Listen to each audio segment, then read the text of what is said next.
Bonsoir. Nous avons ce soir la puissance de la louange, le but de la parole ce soir. Dans ce cours, vous découvrirez la puissance de Dieu dans la louange et la façon d'appliquer courageusement le principe de reconnaissance à Dieu en toutes circonstances. Nous vous invitons à réagir, non en fonction des habitudes humaines de penser, mais en fonction de cette sagesse supérieure qu'est la parole de Dieu, illuminée par le Saint-Esprit. Le but est de répondre aux questions du qui, comment, pourquoi louer Dieu, et de faire de chaque croyant des vrais adorateurs de Christ. Dans Jean 4, 24. Comment appliquer dans la vie de tous les jours la puissance de Dieu dans la louange? Ce cours est basé non seulement dans la théorie, mais dans la pratique. Préparez-vous à entrer dans le lieu très saint par la louange et rencontrer Dieu. Vous serez entraînés à faire ce que vous n'avez jamais fait, à aller où vous n'êtes jamais allé et à obtenir ce que vous n'avez jamais obtenu. C'est sûr que pour se présenter devant Dieu dans la louange, il faut demander au Seigneur pardon. Pardon pour nous-mêmes, pardon des choses peut-être qu'on a faites aux autres. Alors, nous entrons dans la louange en demandant une simple prière à Dieu de nous pardonner. Alors, nous débutons, Seigneur, nous te demandons pardon, Seigneur, du mal qu'on s'est fait possiblement à soi-même, du mal qu'on a fait aux autres, consciemment ou inconsciemment. Seigneur, tu es au contrôle de notre vie. Te demandons pardon. Merci. Merci, Seigneur, de nous pardonner. Amen. Louer, selon le dictionnaire, c'est faire l'éloge de quelqu'un. Le porter au nu, lui rendre honneur, célébrer son mérite et l'acclamer. Être reconnaissant, le remercier et se donner dans la louange. Louer, c'est donc apporter son suffrage, exprimer son approbation vis-à-vis de quelque chose. Donner son approbation signifie qu'on accepte, qu'on est d'accord avec ce qu'on approuve. Ainsi, louer Dieu pour une situation difficile, une maladie, une catastrophe, signifie littéralement que nous acceptons et que nous approuvons ces circonstances comme faisant partie de Dieu pour nos vies. Nous ne pouvons pas réellement louer Dieu pour quelque chose sans être également reconnaissants pour cette chose-là. Et nous ne pouvons être réellement reconnaissants sans être heureux de la chose pour laquelle nous remercions Dieu. Donc, la louange suppose aussi la reconnaissance et la joie. Nous acceptons que Dieu est responsable de ce qui nous arrive. Sinon, le remercier n'aurait aucun sens. Alors, si nous regardons dans 1 Thessaloniciens 5, 16 à 18 et Psaume 47, 6, il nous dit d'être joyeux, prier sans cesse et dire merci en toutes choses, car c'est là ce que Dieu veut pour vous qui appartenez à Jésus-Christ. Les ennuis arrivent dès que nous nous mettons à chercher le pourquoi et le comment des événements que Dieu permet dans notre vie. Mais il veut que nous acceptions avec notre raison le fait qu'il en est l'auteur. C'est la base de la louange. Dieu veut que nous comprenions qu'il nous aime et qu'il a un plan pour nous. Et nous savons que tout ce qui nous arrive est pour notre bien. Si nous aimons Dieu et si nous sommes dans ses plans, dans Romains 8, 28, on a l'habitude de penser que ce qui est bien vient de Dieu, puis ce qui est mal vient du diable. Mais à cause du manque de foi en la toute-puissance de Dieu, il lui est difficile de réaliser le plan parfait qu'il a pour nous. Si on fait le contraire, croire que Dieu lui-même est à l'œuvre, il le remercie pour tout. Par là, vous permettez alors à sa puissance d'intervenir et d'agir. Louer Dieu, C'est pas le médicament miracle ou la potion magique, assurant chaque fois le succès. C'est une façon de vivre solidement fondée sur la parole de Dieu. Nous louons Dieu pour la situation telle qu'elle est, et non pour les résultats espérés. Aussi longtemps que nous louons Dieu en espérant voir les circonstances changer comme nous le souhaitons, nous nous leurrons tout simplement. Et nous pouvons être certains que nous ne serons pas transformés, pas plus que notre situation. Il faut l'accepter telle qu'elle est, même si elle n'est pas belle. La louange est basée sur l'acceptation totale et joyeuse du présent comme faisant partie de la volonté parfaite d'un Dieu d'amour. Elle n'est pas fondée sur ce que nous pensons ou espérons voir arriver dans l'avenir. Voici une règle de la pratique de la louange. C'est vrai que si nous louons Dieu avec sincérité, il se passe quelque chose. Sa puissance fait irruption dans la situation, à plus ou moins brève échéance. Un changement, soit en nous ou autour de nous, se passe. Cette transformation nous causera peut-être une joie et un bonheur réel au milieu de ce qui nous semblait être une situation impossible. Ou bien ce sera la situation elle-même qui changera. Mais ce changement sera toujours le résultat de la louange et non sa motivation. Louer n'est pas marchander. Nous ne disons pas « Seigneur, je te loue, mais après tu me béniras », n'est-ce pas? Louer Dieu, c'est trouver tout notre plaisir en lui. Fais de l'Éternel tes délices, il t'accordera ce que ton cœur désire, dans Psaume 37,4. En premier lieu, c'est ça, il faut trouver notre plaisir en Dieu. Après, nous trouvons que tout le reste est secondaire. Cependant, Dieu aspire toujours à accomplir chaque désir de notre cœur. C'est là toute sa volonté et son plan pour nous. C'est une excellente illustration de ce principe spirituel en action. Dieu a un plan parfait pour nos vies. Il ne peut nous faire progresser dans ses desseins que si nous acceptons joyeusement notre situation actuelle comme faisant partie de son plan. Ce qui arrive ensuite, c'est son affaire et non le nôtre. Alors, trouvez une situation dans votre vie où vous ne louez pas Dieu pour cela et commencez à le louer et le remercier. Vous pouvez l'écrire, la situation que vous ne la louez pas. Supposons que vous ne la louez pas parce que vous avez des problèmes financiers, bien écrivez-le.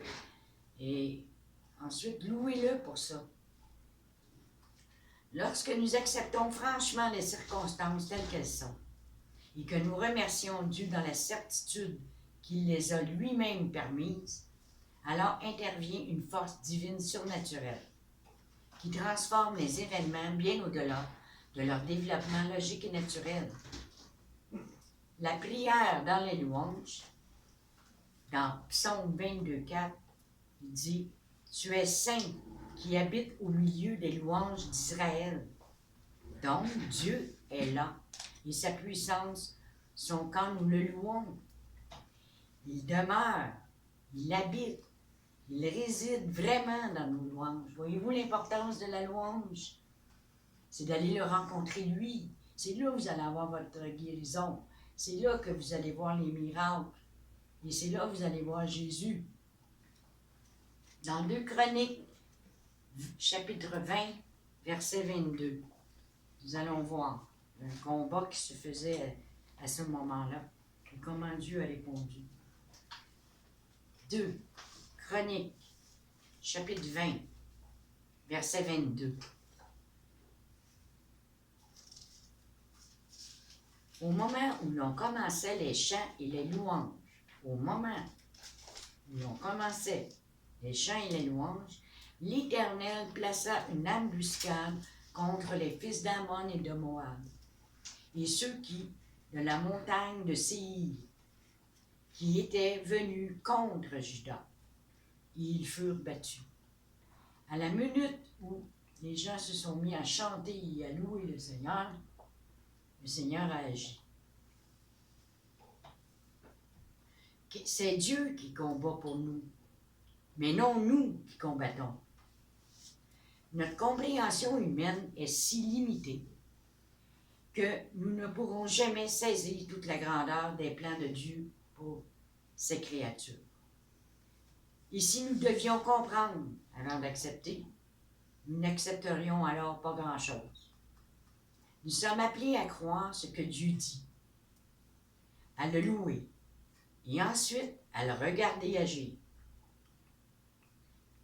Des fois, on a de la misère avec ça parce qu'on veut agir, hein? On veut aller plus vite que le Seigneur, puis non, moi je suis capable, je vais y aller, puis on arrive, puis on est déçu, puis on est blessé, puis laissons-le agir. Voilà exactement ce que faisait Jésus-Christ durant son ministère terrestre. Il reconnaissait que par lui-même, il ne pouvait rien faire. Sa part était de se soumettre à la volonté de son Père, dans une obéissance, une confiance et une foi parfaite, afin que la puissance de Dieu soit en mesure de répondre aux besoins des hommes. Considérons 2 prières que Dieu a faites. Comment Jésus s'est-il pris pour faire le miracle avec les 5 pains et les 2 poissons? A-t-il supplié Dieu de faire un miracle? Non. Nous allons voir dans Marc 6, 41, 43. Il leva les yeux au ciel en louant Dieu. Il remercia d'avance, rompit le pain, et il le donna à ses disciples pour le distribuer à la foule. Il partagea aussi les 2 poissons entre tous. Tous mangèrent et furent rassasiés. On ramassa 12 corbeilles pleines de morceaux de pain et de poissons. Et en vérité, je vous le déclare, celui qui croit en moi fera les mêmes miracles que j'ai faits. Et il en fera de plus grands, car je vais vers mon Père. Et tout ce que vous demanderez en mon nom, je le ferai, à la gloire du Père. Dans Jean 14, 12, 13. Et pour la résurrection de Lazare, il a dit, Père, je te remercie de ce que tu m'as exaucé. Donc, il remerciait d'avance parce qu'il savait que le Père l'exauçait dans ses prières, dans ses demandes. Dans Jean 11, 41, et Lazare a ressuscité. La Bible dit que Jésus est venu sur la terre afin de nous rendre capables de louer Dieu. La bonne nouvelle que Jésus est venu nous apporter. Oui, en nous réconciliant avec le Père, il nous a réunis, il nous a réconciliés avec lui-même. Alors, c'est ça. Quand nous louons notre Père qui est dans les cieux, qui est en nous. C'est l'Esprit du Père qui habite en nous. Quand Dieu nous révèle ce qu'il a fait et ce qu'il fait encore dans nos vies et dans ce monde, au travers de son Fils Jésus-Christ et de la personne du Saint-Esprit, nous ne pouvons que le louer. Mais si nous doutons de l'action de Dieu, il nous est difficile de louer. Il faut qu'il n'y ait aucun doute dans nos louanges en toutes circonstances. C'est d'accepter ce qui est là et de l'accepter en vérité devant le Seigneur. La louange, elle libère la puissance de Dieu dans notre vie et dans les circonstances, car louer, c'est croire activement. Si nous faisons pleinement confiance à Dieu, il a la liberté d'agir et il produit toujours la victoire. Cela peut être une victoire qui change les circonstances ou une victoire dans les circonstances. La louange est une acceptation permanente et constamment renouvelée de ce que Dieu produit dans notre vie. Nous entrons dans cette attitude par un acte de volonté, par une ferme décision de louer Dieu, quels que soient nos sentiments. D'après le dictionnaire, la plainte est une accusation. En fait, par nos murmures et nos lamentations, nous accusons Dieu de ne pas savoir diriger les détails de notre journée. Une attitude de louange libère la puissance de Dieu dans notre vie. Une attitude de murmure et de lamentation la bloque. Dans 1 Corinthiens 10, 10, 13. Ne vous plaignez pas de votre sort et ne murmurez pas contre Dieu. Certains l'ont fait, ils sont tombés sous le coup de l'ange de la mort, envoyé par Dieu. Tous ces malheurs sont arrivés pour nous servir d'avertissement et pour illustrer la manière dont Dieu agit. Ils ont été consignés par écrit pour notre instruction. Pendant 40 ans, les Israélites ont erré dans le désert et à chaque difficulté, ils se plaignaient amèrement et exprimaient le désir de retourner aux marmites de la viande de l'Égypte. Souvent, on fait ça. Oh, on était bien. Hein, on fait ça, on murmure. Mais pourquoi leur a-t-il fallu 40 ans pour parcourir moins de 300 kilomètres? Même avec les femmes et les enfants et le bétail, ils auraient pu faire ce voyage en quelques semaines. Mais ils ont été retenus dans le désert à cause de leur murmure et de leur refus de croire que Dieu tiendrait sa promesse et répondrait à chacun de leurs besoins. Et la promesse, on le sait, c'est la terre promise. De même, nos plaintes et nos murmures contre Dieu dans les petites choses peuvent nous empêcher d'entrer dans le plan parfait qu'il a pour nos vies. Dieu a une place de parfait repos pour nous, dès maintenant. Non pas après la mort, mais bien maintenant. C'est l'attitude de confiance totale en lui que nous pouvons tous adopter par la foi. Mais cela, il faut que nous abandonnions notre péché d'incrédulité, nos murmures et nos plaintes. L'incrédulité est une offense grave à l'égard de Dieu. Après avoir décidé devant Dieu de ne plus maugréer, on décide là, à partir de maintenant, on ne maugrait plus, et avoir promis au contraire de le remercier pour tout ce qui arrive, provoquait en nous le mécontentement, nous pouvons nous attendre à le voir agir. Il faut s'abandonner totalement, lui faire confiance en tout. Alors, trouvez dans votre vie une circonstance que vous n'acceptez pas, où vous critiquez, et murmurez, et louez, et remerciez Dieu pour cela. Alors, pour ceux qui sont sur Facebook et sur YouTube, je vous demande, après avoir loué pendant 3 jours, je vous demande 3 jours de louer le Seigneur sur des choses que vous critiquez. Et j'aimerais avoir vos commentaires par la suite. S'il est survenu quelque chose dans votre vie suite à la louange. Soyez tous bénis.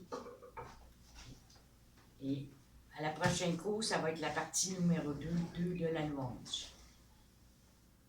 Que Dieu vous bénisse.